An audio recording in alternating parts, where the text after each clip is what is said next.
여기까지 우리를 도우셨다라는 제목으로 말씀드리겠습니다. 첫째, 한 해를 돌아보는 시간. 어느덧 오늘이 2025년 마지막 주일날이 되었습니다.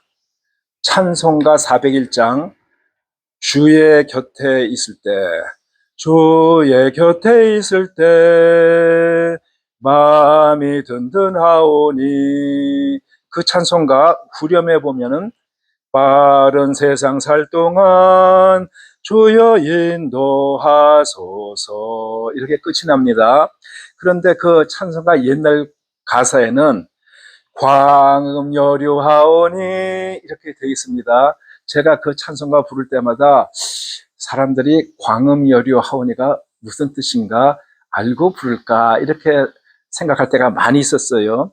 그 광음 여류라는 말은 빛과 그림자처럼 흐른다, 그런 뜻입니다. 그러니까 빛과 그림자처럼 빨리 흐른다. 그게 이제 이 빨리 흐르는 그런 시간을 뜻하는 사자성어, 그래서 인생이 참 더 없다, 그런 것을 나타내는 그런 말입니다. 제가 이제 나이가 들어가면서 그 왜 세월이 더 빨라지나 생각을 해 보았습니다. 뭐 세월이 빨라지겠습니까? 세월은 옛날에도 지구가 공전하는 시간이나 자전하는 시간이나 그대로고, 지금도 그대로고, 지금도 애들한테는 시간이 느릴 수도 있는데 노인들한테는 빠르고. 왜 빠를까? 시간이 빠른 것이 아니고 시간은 똑같은데 노인들이 느려지잖아요. 프리퀀시가 느려지고, 그러니까 리듬이 느려진다, 주기가 느려진다. 그러니까 똑같은 시간에 젊은 사람들은 많은 일을 하지만 노인들이 생각도 느리고 행동도 느리고 멍하는 시간도 많고 하다 보니까 몇 가지 일 하는 게 없어요. 기억나는 게 없으니까 세월이 참 빠르다, 이렇게 느껴지는 거죠. 올해도 기쁜 날, 슬픈 날, 아픈 날, 외로운 날들도 있었지만 우리가 지금 이 자리에 있다는 것이 하나님의 은혜라고 생각합니다. 옛날 구약 시대 때의 그 선지자 사무엘이 이스라엘 백성들, 그러니까 그 당시 이스라엘 백성이 철기 문화를 가진 블레셋 앞에서 굉장히 무기력했지만 하나님께서 도와주셔가지고, 그래서 위기를 넘기고 나서 선지자 사무엘은 돌 하나를 세워가지고 여기까지 여호와께서 우리를 도우셨다, 그렇게 감사드리면서 에벤에셀이라고 하였습니다. 우리가 가끔 보면 에벤에셀이라는 말 많이 듣습니다. 상점 이름이 에벤에셀이기도 하고, 뭐 그런데 그 사람들은 그 에벤에셀이 무슨 뜻인지 알고나 상표를 붙이고 뭐 이름을 짓고 하는지 모르겠습니다. 에벤에셀의 에벤에셀의 뜻은 도움의 돌이다. 하나님께 도움을 받고 이렇게 돌을 세운 그 도움의 돌이다, 그런 뜻입니다. 제가 전에도 이 길을 가다가 레마 미용실이다, 그런 이름이 있어서 저 사람은 신앙이 굉장히 좋은 사람인가 보다 하고 머리 깎을 때 한번 가봤어요. 뭐 미국에서는 이발소 가든지 미장원을 가든지 남자들이 머리 깎을 때도 그저 양쪽 다 갑니다. 뭐 미장원 가서 뭐 주저주저하고 뭐 부끄럽고 뭐 그런 사람 별로 못 본 것 같아요. 저도 요새 주로 이발소를 가지만, 그래서 미장원에 가서 딱 들어갔더니 한국 분이세요. 그래서 머리 깎을 때 레마가 무슨 뜻인지 아십니까 했더니 모른대요. 그래가지고 그러면 어떻게 해서 이름을 레마 미용실이라고 지었습니까 했더니 레마 미용실이라고 붙어있는 거 자기가 인수를 받았대요. 그러니까 이름이 에벤에셀이니 레마라고 붙었다고 해서 그 사람이 꼭 기독교인이라고는 볼 수가 없다, 이런 생각이 듭니다. 자, 두 번째로 에벤에셀의 신앙에 대해서 말씀드리겠습니다. 이스라엘 백성이 블레셋한테 전쟁에서 지고 그 나라의 지도자가 되는 엘리 제사장은 죽고 여호와의 궤는 뺏기고, 그때 참 난감했어요. 엘리 제사장은 제일 큰 문제가 자기의 두 아들 홈니와 비느하스가 하나님 앞에서 도저히 못한 일들을 하고 하나님을 경시 여기는 그런 아들이었는데 그것을 벌하지는 못하고 얘들아 그러면은 안 된다 그런 정도로 하니까 벌받을 그 가문이 됐어요. 그 하나님을 모욕하는 그런 행위. 엘리제 사장이 그것을 알면서도 아마 나이가 들어서 늦게 난 아들이라 그런지 모르겠지만 아들을 벌 주지 못하고 그냥 이렇게 적당히 넘어간 데 대해서 나라도 다 신앙도 엉망이 되고 그런 때였어요. 그래가지고 전쟁이 일어나는데 이 백성들이 하나님의 궤, 그러니까 그 언약궤를 끌고 전쟁에 나가면 이길 줄 알았는데 우리가 전쟁이건 뭐 사업이건 무슨 뭐 시험이건 잘하나 못하냐는 하나님께서 도와주시냐 안 하느냐에 따라 달려있지 그 언약궤를 들고 나간다고 해가지고 그것이 뭐 개런티하는 건 아닙니다. 언약궤가 나갔을 때 하나님께서 도와주시면 이기는 거지만 하나님께서 내버려 두시면 언약궤를 들고 나가도 아무 소용없이 그때 그 언약궤를 빼앗겼다는 말을 듣고 엘리 제사장이 나이가 많고 비만해가지고 뒤로 넘어지면서 목뼈가 부러져서 죽고 그리고 언약궤는 빼앗겼는데 블레셋 사람이 언약궤를 가져가니까 가는 데마다 온 그 동네 저주를 받으니까 이 사람들이 소에다 수레를 갖다가 매가지고 그 저 언약궤를 수레에다 실어가지고 이스라엘 땅으로 보냈잖아요. 그래서 전쟁에서 이겨서 뺏은 게 아니고 블레셋 사람들이 무서워가지고 돌려보내니까 그 언약궤가 이스라엘 땅에 기럇 여아림 땅 아미나답의 집에 있었는데 그 한 20년쯤 됐을 때 이스라엘 온 족속이 여호와를 사모할 때 그때 선지자 사무엘이 온 이스라엘 미스바로 모아서 하나님 앞에서 회개하고 기도를 드렸는데 문제가 생겼어요. 온 이스라엘 백성이 미스바에 모였다는 소식을 듣고 블레셋 사람이 자기가 위협을 느껴서 쳐들어왔어요. 예를 들어 가지고 일본이 다시 군비 확장을 한다 이러면은 한국에서도 이게 위협을 느낄 수밖에 없잖아요. 북한에서 또 무슨 전쟁 뭐 조짐이 보인다 이러면은 긴장할 수밖에 없고 또 중국에서 군비를 확장한다 뭐 그러면 그것도 걱정스럽고 그런 식으로 이스라엘 백성이 어떤 뜻으로 왜 모였는지도 모르면서 모였다는 거 하나만 가지고 위협이 되니까 전에 우리가 전쟁에서 다 쳐보시고 땅 뺏은 거 얘네들이 복수하려고 모였나 이런 생각이 먼저 들지 않겠어요? 그러니까 선제 공격이 최선이다 생각해서 그랬는지 모였다는 말을 듣고 쳐들어왔어요. 그랬더니 이스라엘 백성들이 얼마나 겁이 나겠어요? 전에도 졌는데 쟤네들은 천리문하고 자기네는 그런 저 사람들은 무기를 갖고 오고 자기는 농기구를 갖고 가서 싸워야 될 판인데 이게 걱정이 되니까 사무엘에게 당신의 하나님께 기도해가지고 우리 살려달라고 막 부탁을 했어요. 사무엘은 어떤 사람이냐면 사무엘은 선지자요, 제사장이요, 또 사사였습니다. 사사라고 하면은 뭐 지도자라고 할 수 있죠. 요새로 치면은 대통령, 뭐 그 당시로 치면 왕보다는 조금 못하다고 할 수 있죠. 왕은 백성들에게 세금을 거두고 자기 뭐 첩도 그냥 많이 두고 그리고 전쟁을 일으켜서 사람들 다 징병해가지고 가고 그랬지만 사무엘 때가 이스라엘 백성 입장에서는 제일 좋은 때가 아닌가 싶습니다. 사무엘이 하나님께 신앙이 어느 정도로 좋으냐면 성경에 나와 있기를 사무엘 입에서 나간 말이 하나도 떨어지지 않고 다 이루어졌다고 했습니다.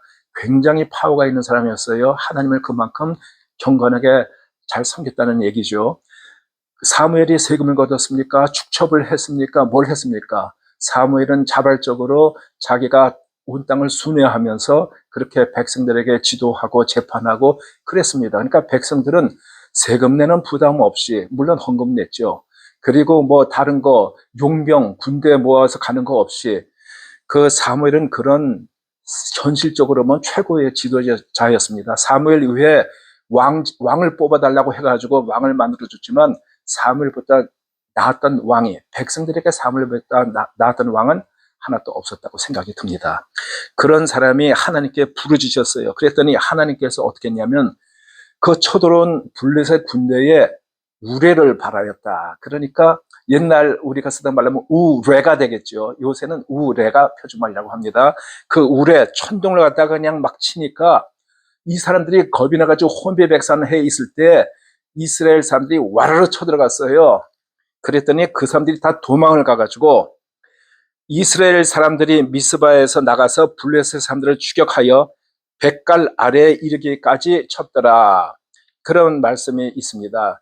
성경 사무엘 상서 7장 15절을 보면 그 전쟁을 이겼을 때, 다 쳐서 이겼을 때 사무엘이 돌을 취하여 미스바와 센 사이에 세워 이르되 여호와께서 여기까지 우리를 도우셨다 하고 그 이름을 에벤에셀이라 하니라.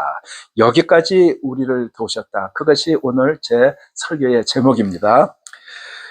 여기서 에벤에셀은 단순한 기념비가 아니라 신앙의 고백입니다. 우리가 지금까지 잘나서 운이 좋아서 여기까지 온 것이 아니고 하나님이 도우셨기에 오늘이 있습니다. 올해를 돌이켜보면은 설명할 수 없는 그런 보호, 예상치 못한 인도하심, 그리고 넘어질 때마다 다시 일으켜 주신 그런 하나님의 손길이 있었습니다. 옛날에 저희 어머니 살아계실 때 하시던 말씀 기억이 하나 나요. 그거 이상하다. 우리가 돈이 없을 때는 애들이 아프지도 않다가 돈이 생기니까 아프다. 그런 말씀 그거 기억이 납니다. 그러니까 없을 때는 없는 대로 또 하나님께서 지켜주시고 또 여유가 있을 때는 또 뭐 돈 쓸 일도 생기고 그래 가면서 지금까지 살아왔는데 여러분들 각자도 요번 한 해 동안에도 하나님께서 다 지켜보아 주셔서 지금까지 오신 줄 압니다. 셋째, 감사는 믿음의 언어라. 여기에 대해서 말씀드리겠습니다. 감사는 우리가 잘 돼서 상황이 좋아서 뭐 그런 조건 때문이 아니고 우리의 하나님이심을 믿기 때문에 드리는 그런 신앙 고백입니다. 베드로전서 5장 16절에서 18절까지 보면은 항상 기뻐하라, 쉬지 말고 기도하라, 범사에 감사하라. 이것이 그리스도 예수 안에서 너희를 향하신 하나님의 뜻이니라 라고 되어 있습니다. 감사는 해도 좋고 안 해도 좋은 것이 아니고, 감사는 잘 될 때만 하는 것이 아니고, 여기서 보면 범사에 감사하라. 우리가 원하는 것이 됐으면 됐으니까 감사하고, 원하는 것이 안 됐으면 하나님의 뜻이니까 감사하고, 감사라는 얘기입니다. 감사를 하게 되면 감사는 과거를 치유하고 원망은 내일을 파괴합니다. 원망 자꾸 하면 될 일도 안 돼요. 올해의 상처나 우리 후회하는 것이나 끝내지 못한 일들, 그런 일들을 하나님 앞에 다 내려놓고 이렇게 고백합시다. 주님, 그럼에도 불구하고 감사드립니다. 넷째, 새해를 향한 믿음의 고백에 대해서 말씀드리겠습니다. 아까 말씀드렸던 사무엘상 7장 12절 이후에 바로 13절, 14절을 읽어드리겠습니다.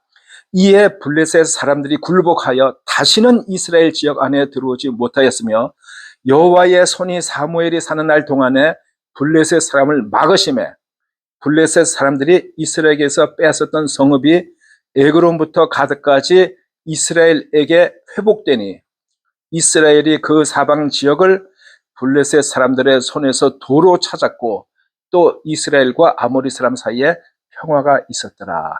그러니까 아까 전쟁에서 이기고 감사해서 여기까지 도셨다 해서 에벤에셀이라는 돌을 세웠는데, 그런데 그 이후에 하나님께서 지켜보아 주셔서 사무엘이 사는 날 동안에 블레셋이 쳐들이지 못했고 이렇다는 얘기를 제가 지금 말씀드린 겁니다. 그러니까 그 돌을 세워서 에벤에셀이라고 하기 전에는 전쟁에 이겨서 감사해서 그 돌을 세웠고 그 후에 미래에는 하나님께서 그렇게 지켜주셨다는 그런 뜻입니다. 에벤에셀은 과거를 기념하기도 하지만 동시에 미래를 향한 선언입니다. 하나님이 여기까지 도우셨다면 앞으로도 도우실 것이다, 이런 뜻입니다. 내년이 더 쉽다는 보장은 없습니다. 그러나 하나님이 함께 하신다는 약속은 변하지 않습니다. 이사야 41장 10절에 보면은 두려워하지 말라, 내가 너와 함께 함이라. 놀라지 말라, 나는 내 하나님이 됨이라. 내가 너를 굳세게 하리라. 참으로 너를 도와주리라. 참으로 나의 의로운 오른손으로 너를 붙들리라. 신명기 11장 6절에 보면은 너희는 강하고 담대하라. 두려워하지 말며 놀라지 말라. 너희가 어디를 가든지 너희 하나님 여호와가 너희와 함께 가시며 너희를 떠나지 아니하시며 버리지 아니하시리라 하셨느니라. 또 여호수아 1장 9절에 보면 내가 네게 명령한 것이 아니냐. 강하고 담대하라. 두려워하지 말며 놀라지 말라. 네가 어디로 가든지 내 하나님 여호와가 너와 함께 하느니라 하시니라. 그리고 예수님께서 마태복음 28장 20절 부활하시고 난 다음에 하늘에 올라가시기 전에 하신 말씀입니다. 볼지어다 내가 세상 끝날까지 너희와 항상 함께 있으리라 하시니라. 그러면 그 일이 이루어졌습니까? 예, 이루어졌습니다. 어떻게 해서 합니까? 하나님은 성부, 성자, 성령 삼위일체 하나님이십니다. 예수님께서 이 세상을 구원하시러 대속하시기 위해서 오셔서 2000년 전에 오셔서 십자가에서 돌아가심으로 말미암아 죄값을 갚고 하늘로 올라가셨습니다. 그리고 그 다음에 제3위이신 성령님께서 오순절날 임하셔가지고 지금까지 하나님을 제대로 믿는 사람 마음에는 성령께서 와 계십니다. 예수님께서 말씀하신 대로 세상 끝날까지. 그러니까 예수님 오신 재림 때까지 있는 사람은 그때까지, 그 전에 죽는 사람은 내가 죽는다니 나한테는 세상 끝나니까 그날까지 예수님께서 나와 함께 계시다가 그 다음에 이제 하늘나라 가면은 저 예수님, 성령 하나님, 성부 하나님과 다 함께 우리가 지내는 거죠. 히브리서 13장 5절에 어떤 말씀이냐면 돈을 사랑하지 말고 재물을 탐하지 말라. 그가 친히 말씀하시기를 내가 결코 너희를 버리지 아니하고 너희를 떠나지 아니하리라 하셨느니라. 예수님께서 어떤 말씀을 하셨냐면은 우리가, 그러니까 예수님께서는 너희가라고 하셨죠. 하나님과 재물을 함께 섬길 수 없다. 하나님을 더 중시하든지 재물을 더 중시하든지 이러는데 너는 누구를 택할래? 그 얘기입니다. 우리가 살면서 뭘 갖고 싶을 때가 있어요. 그 사업에서도 어떤 목표가 있고, 여자 같으면 뭐 내가 좋아하는 백을 갖고 싶다, 옷을 갖고 싶다, 뭐 자동차를 갖고 싶다, 나 이번에는 꼭 저 이사를 갖고 싶다, 애들 위해서 학군이 좋은 데를 가고 싶다, 이런 마음들이 있겠지만 그것은 다 하나님 안에서 하나님께 우리가 갖고 싶은 거 기도하시고, 그렇지만 그것이 우선이 되면 그것이 우상이 됩니다. 하나님께서 주시면 감사하고 안 주시면 하나님의 뜻이 아닌가 보다 하고 감사하고 지내야지, 하나님께서 줄 때만 감사하고 하나님께서 안 주시면 나 화났어요, 나 하나님께 가기 싫어, 이러면 자기만 손해보는 거고 될 일도 안 돼요. 그러니까 우리가 너무 재물에 집착하지 말고 내가 저 집은 꼭 이사를 가고 싶다 이래도 내가 거기에 목을 매게 되면은 그 집의 종이 되고 딜을 해도 못하게 되고 이사도 같이 못하게 되고 그런 수가 있어요. 그렇지만 하나님께 맡기면은 하나님께서 허락하시면 내가 좋은 조건으로 갈 수도 있고, 또 안 되면은 하나님께서 가지 말라는 뜻으로 생각하고 현실에 감사하고 살면 되는 겁니다. 하나님을 뭐 섬기고 하나님께 맡기면은 남의 종이 되지 않지만 하나님보다 더 마음이 급해서 거기에다 목을 매달 때는 그게 우상이 되고 하나님을 섬기는 것이 아니라 그것을 섬기게 됩니다. 그러니까 여러분들이 하나님을 섬기는 그런 삶을 사시기 바랍니다. 결론을 말씀드리겠습니다. 지나간 일들에 대해서 너무 자책할 필요도 없고 연연할 필요가 없습니다. 로마서 8장 28절에 우리가 알거니와 하나님을 사랑하는 자 곧 그 뜻대로 부르심을 입은 자들에게는 모든 것이 합력하여 선을 이룬다. 그 말씀을 기억하시기 바랍니다. 모든 것을 합력하여 선을 이루느니라. 그러니까 하나님을 사랑하는 자, 곧 그 뜻대로 부르심을 자, 바로 우리 아닙니까? 하나님을 믿는 사람들, 하나님의 자녀들에게는 모든 것이 합력하여서 선을 이루느니라. 그 말씀을 꼭 기억하시고 우리가 지나간 일에 대해서는 회개할 거는 회개해야 되지만 너무 후회하거나 안쉬워하거나 연연하고 끙끙할 필요가 없다. 그런 말입니다. 모든 것이 합력하여 선을 이루신다. 그리고 올해의 끝자락에서 돌 하나를 마음에 세웁시다. 그 돌에다가 여기까지 도우신 하나님, 내일도 인도하실 하나님이라는 글을 새깁시다. 그리고 믿음으로 새해를 향해서 씩씩하게 나아갑시다. 감사합니다.